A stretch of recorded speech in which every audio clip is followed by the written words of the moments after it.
Assalamualaikum warahmatullahi wabarakatuh.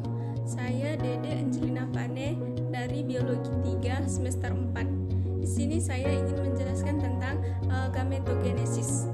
Sebelum saya menjelaskan tentang gametogenesis, di sini saya ingin mengucapkan terima kasih kepada dosen pengampu mata kuliah perkembangan hewan, yaitu kepada Ibu Sukria MSc. Baiklah, saya akan memulainya. Itu gametogenesis.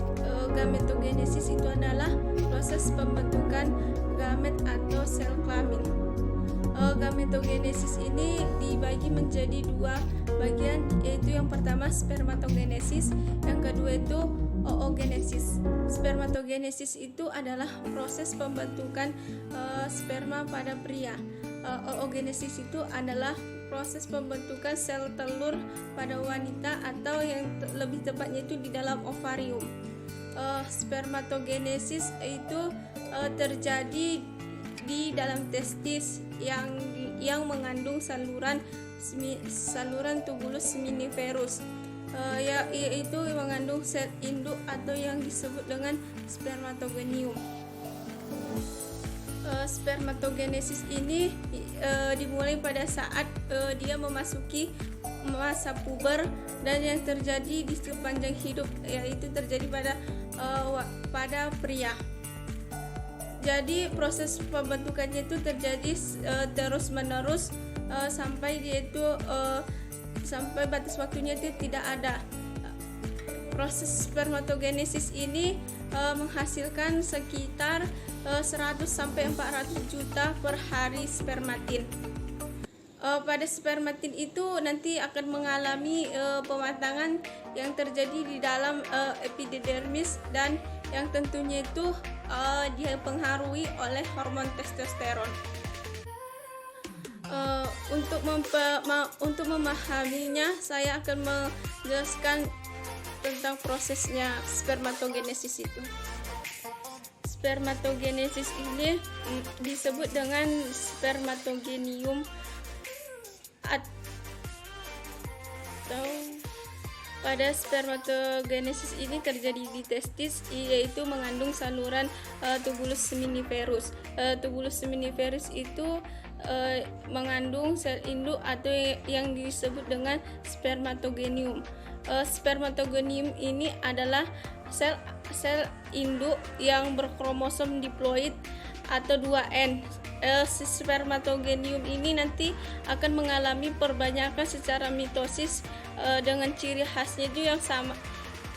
Dengan ciri khasnya sama dengan sel induknya, nanti akan menghasilkan spermatosis primer, atau mengalami atau membelah secara mitosis sehingga kromosomnya itu masih sama, dan yaitu diploid 2N. Dan selanjutnya si spermatosis primer ini nanti akan mengalami pembelahan meiosis yang diawali dengan meiosis 1 dan akan membentuk 2 spermatosis sekunder. Disinilah dia akan mengalami pengurangan kromosom yang tadinya itu 2N menjadi N, dan masing-masing spermatosis sekunder ini akan memiliki kromosom haploid atau N. Dan selanjutnya itu spermatosis sekunder ini akan mengalami pembelahan meiosis yang kedua, dan dia akan menghasilkan spermatin, dan spermatin sekunder ini sekunder ini ada 2, dan masing-masingnya itu akan membelah, dan berarti akan membelah, dan nanti akan totalnya itu pembelahannya itu menjadi 4 spermatin. Dan spermatin itu nanti akan mengalami pematangan di dalam epididermis dan membentuk si spermatozoa, dan masing-masing dia itu memiliki kromosom yang sama, yaitu haploid. Dan selanjutnya itu si 4 sel spermatozoa itu nanti akan berfungsional yang mengandung si kromosom X dan si kromosom Y, yaitu yang berarti 2 yang mengandung kromosom X dan 2 nanti akan mengandung si kromosom Y. Dan 2 kromosom inilah nanti akan menentukan jenis kelamin pada individu baru. Kalau sel spermanya itu nanti membawa kromosom X, berarti dia mengalami nanti fertilisasi, maka individu yang dihasilkannya itu nanti akan berjenis kelamin si perempuan. Dan akan tetapi kalau sperma ini nanti mengalami fertilisasi dan membawa kromosom Y, dan dia akan dihasilkan oleh individu baru yang jenis kelaminnya itu laki-laki. Dan dari satu spermatis sekunder primer ini nanti akan menghasilkan 4 sel secara fungsional. Struktur sperma itu terbagi beberapa bagian. Yang pertama itu ada bagian kepala, bagian ekor, bagian tengah, dan bagian leher. Bagi bagian ekor dia itu berperan sebagai alat pergerakan pada saat sel sperma itu maju menuju sel telur, dan pergerakannya itu ditentukan untuk membutuhkan energi, dan energinya itu nanti berasal dari si mitokondria itu yang terdapat di bagian tengah. Dan mitokondria itu adalah bagian organel sel yang fungsional dan dalam proses respirasi seluler, dan tujuannya itu untuk menghasilkan energi.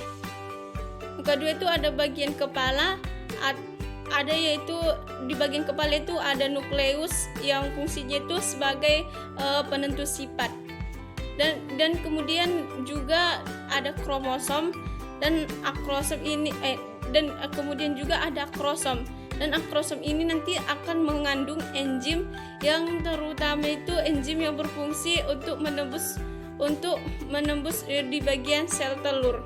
Dan pada saat itu terjadilah fertilisasi, dan ia akan menembus ke corona radiata dan zona lucida.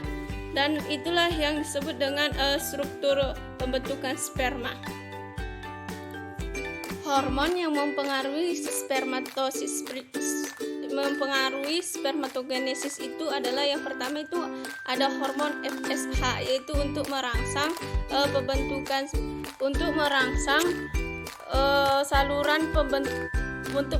merangsang pembentukan sel secara langsung, yaitu merangsang sel sertolin yang mengandung androgen binding protein, yaitu untuk memaju spermatogenim itu untuk melakukan spermatogenesis. Yang kedua itu adalah hormon LH, yaitu berfungsi untuk merangsang sel lignin yang untuk memproses sekresi testosteron. Yang kedua adalah ada oogenesis. Oogenesis itu tadi adalah pembentukan sel telur pada wanita yang terjadi di dalam ovarium. Tetapi oogenesis ini berbeda dengan spermatogenesis. Kalau tadi spermatogenesis itu dimulai pada saat masa pubernya, dan kalau oogenesis ini dimulai pada saat sebelum lahir. Tetapi nanti dia akan berhenti pada masa propase 1, atau yang lebih tepatnya disebut dengan oosit primer. Dan pada saat lahir dia akan terhenti dan akan dilanjutkan lagi pada umur 7 atau 9 tahun. Dan pada umur 7 atau 9 tahun itu jumlahnya itu terus berkurang sekitar 300 ribuan. Bahkan nanti ada berkurangnya itu lagi sampai 400 sampai 500 saja. Dan sisanya itu akan diovulasikan pada setiap saat menstruasi pada setiap bulan. Untuk lebih mempermudahnya, di sini saya ingin menjelaskannya itu proses oogenesis itu. Pertama itu ada oogenium, yaitu mengalami pembelahan secara mitosis yang membentuk oosit primer, dan yaitu kromosomnya itu masing-masing mengandung diploid 2N. Dan oosit primer ini nanti akan memasuki pembelahan meiosis yang diawali dengan pembentukan yang diawali dari meiosis yang pertama. Dan itu akan memasuki yang diawali dengan oosit pertama. Oosit primer ini nanti akan memasuki meiosis yang pertama, yaitu membentuk badan polar dan oosit sekunder. Nanti kalau badan polarnya itu tidak ada, maka tidak akan dilanjutkan ke proses pembentukan meiosis yang kedua. Dan tetapi kalau ada badan polarnya itu akan dilanjutkan ke proses meiosis yang kedua. Tetapi meiosis yang kedua itu yaitu adalah oosit sekunder. Oosit sekunder inilah nanti yang disebut akan dibuahi atau yang disebut dengan fertilisasi yang terjadi itu di dalam tuba Fallopi. Apabila oosit sekunder ini mengalami fertilisasi, maka dia akan dilanjutkan ke tahapan meiosis yang kedua. Dan kalau tidak terjadi fertilisasi, maka dia tidak mengalami meiosis yang kedua, dan dia itu nanti akan mati dan akan meluruh dengan tanah yang berasal dari endometrium. Kalau terjadi fertilisasi, maka dia akan dilanjutkan ke tahapan meiosis yang kedua dan akan membentuk satu oosit dan satu badan polar.